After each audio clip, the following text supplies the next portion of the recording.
Hey, Algebra 2, okay, lesson 81 and 82 is what we're going to do today. There's only one concept in 81, so it's actually going to go really fast. All you need to know after all the talking that they do in this lesson is that you cannot have an I on the bottom of it, on your denominator, just like you can't have a square root. You can't have an I. So just like you eliminate a square root, you're going to eliminate an I. What are you going to do to eliminate it? Multiply by your same denominator, but switching the sign. So this is negative, this is positive now, okay? And that's literally all you have to do. Watch, you're gonna see it get eliminated. 2 times 4 is 8. 2 times 2i is 4i. 3i times 4 is 12i. 3i times 2i is 6i squared, right? All over 4, 4, 16, minus 8i plus 8i, so we'll do, the i's got canceled, and then you have a negative 4i squared, okay? You know that, let me just make sure that's right, 4 times 4 is, yes. Okay, you know that your I squares are equal to negative 1. So this will be a negative 1 here, and this is a negative 1 here. So now you have 8 plus negative 6, that's 2, plus 16i all over, negative 4 is positive 4 all over 20, and then you can reduce that down because it'll be, take out the 2 here, 2 is 1 plus 8i, all over 20, cancel, that's 10. 1 plus 8i over 10 should be our answer. It is, what they do after that is they separate it so that you can simplify this even more. 8i over 10 is 4 over 5i. I would literally accept either one, but it is true that this is more simplified, okay, when you separate it out. But because they're not consistent of when they want to separate it out or not separate it out, if you left it like this, I would have no problem with that. Okay, look at example 2. It's the exact same thing. What they're going to show you in example 2 is that the order doesn't matter, really. They switch the order to solve it. I'm not going to switch the order to solve it because order doesn't matter. This time the I is in the front. Now we're going to multiply 2i plus 3 and 2i plus 3. So here we go.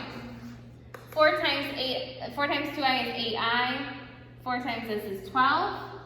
This times this is negative 4i squared. Negative 4i squared times I squared, which is a negative 1, is going to be positive 4, so I'm just going to go ahead and do that right away. And negative 6i. All over 4i squared is going to be a negative 4.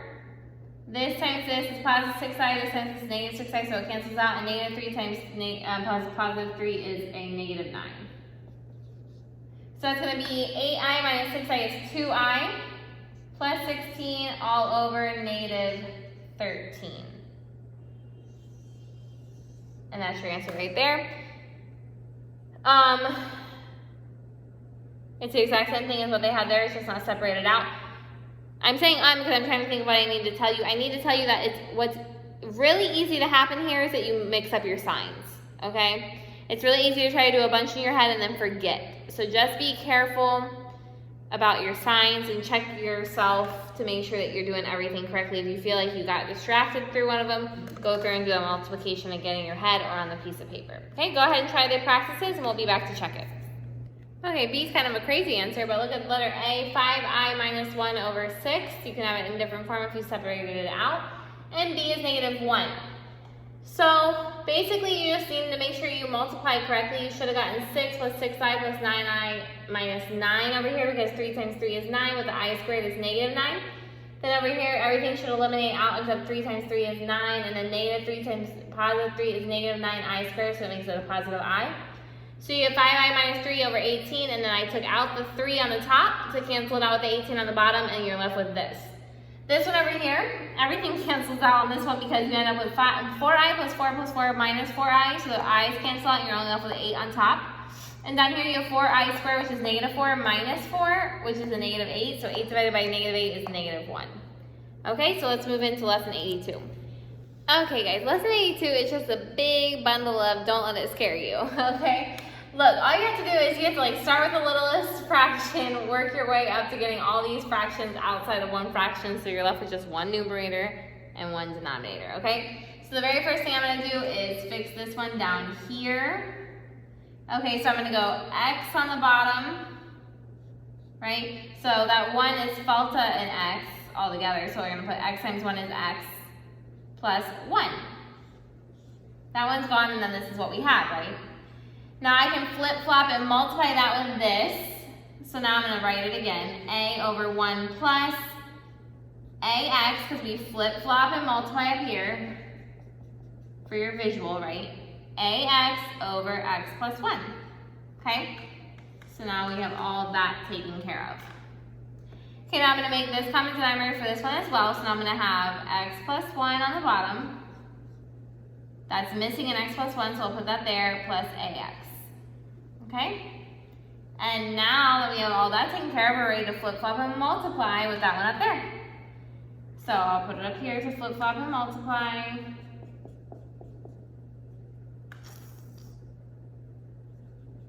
Okay?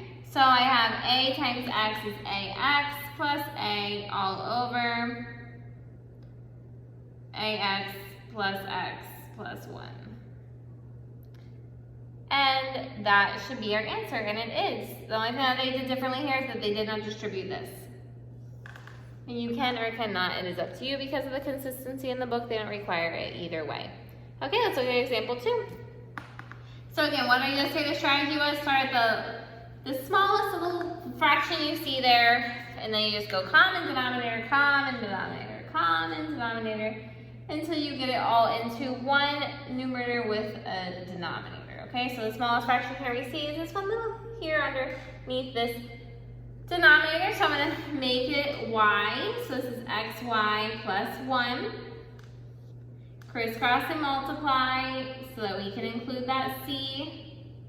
And I'm going to write it again so I don't lose myself and all my other letters. So I have cy over xy plus 1. Now I'm going to make this a common denominator.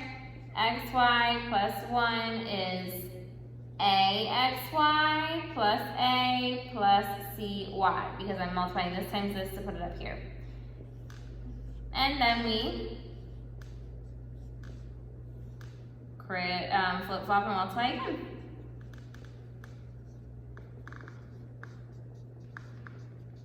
This times this over axy plus a plus cy. And that's your answer. Okay? Try your practices. It's all just about having fun. And see if you get the right answers. We'll check it right now. Okay, here are your answers. A is 3a plus 3 over 9a plus 9 plus ax. This one, B is m times qz plus 1 over xqz plus x plus pz. Follow the same strategy both times. Follow the common denominator here is a. So you have 3a plus 3. Flip-flop and multiply with this one. You have ax plus 3a plus 3. I put that into the original again. Found the common denominator down here again, which is 3a plus 3. So I multiply that times the 3, so 9a plus 9. And plus the ax that you already have, and then flip-flop it, but you're just multiplying it by 1. So once you flip-flop it, you have the answer. Over here, I found the common denominator was z, so I made that qz plus 1 over z here, flip-flopped it, and multiplied it with the p, which is pz over qz plus 1. Made that a common denominator with the x, so you have qz plus 1 for the common denominator, and then you multiply it times x qz plus x, and then have the pz right here. Flip-flopped it, and multiplied it with the m, so you have m times qz plus 1 all over x qz plus x plus pz. Okay, if you have any questions, just let me know. Bye, guys.